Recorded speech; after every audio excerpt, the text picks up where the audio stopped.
Bienvenidos. Hoy vamos a hablar sobre seguridad de base de datos, control de acceso en las bases de datos. Empecemos, genios.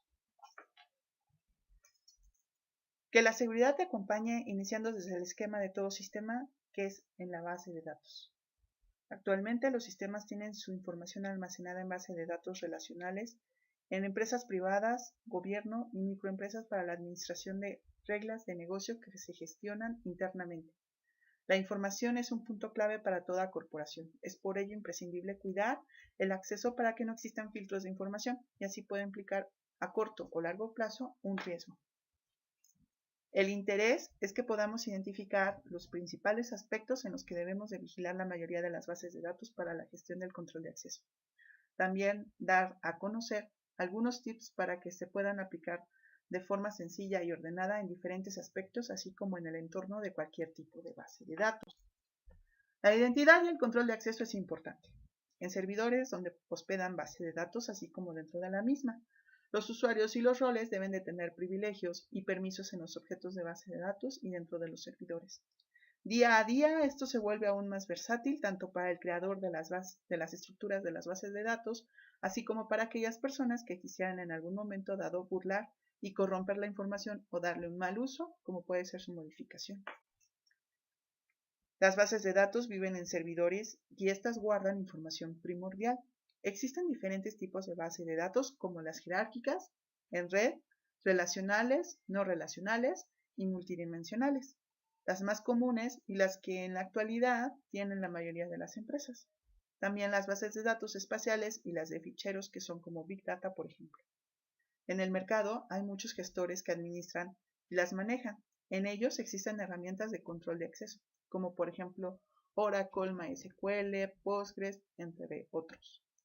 El foco rojo principalmente se encuentra en los usuarios. La administración está en dos tipos de componentes, el servidor donde se hospeda la base de datos y el servidor propio de la base de datos. Los usuarios y los roles deben de tener cuidado y los recursos pueden ser en los siguientes aspectos. Físico y entorno del servidor, recursos humanos, es decir, personal capacitado y de confianza, dando que se tiene que realizar un análisis para determinar qué tipo de red usar para el sistema que se desarrolla, ya sea limitada, con acceso a Internet o mediante una intranet, puesto que los mecanismos de seguridad difieren entre una y otra. Los servidores deben de cuidarse, puesto que en ellos se encuentran los accesos por IP válidos, la administración de diferentes usuarios, administradores del servidor y diferentes de los usuarios DBA de la base de datos, contraseñas robustas y personalizadas, respaldo de la información de archivos físicos y archivos lógicos de la base de datos. Dentro de la base de datos, los usuarios de lectura y modifica son diferentes a los usuarios con rol DBA.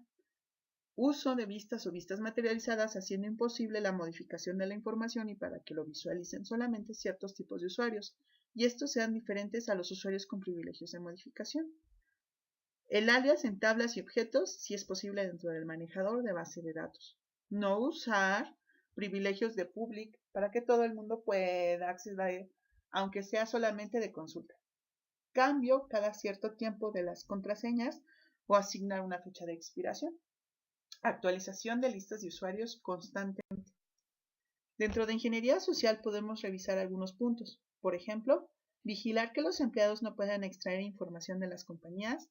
Es una medida extrema, sin embargo, en ocasiones, por lo delicado de la información, se debe de aplicar.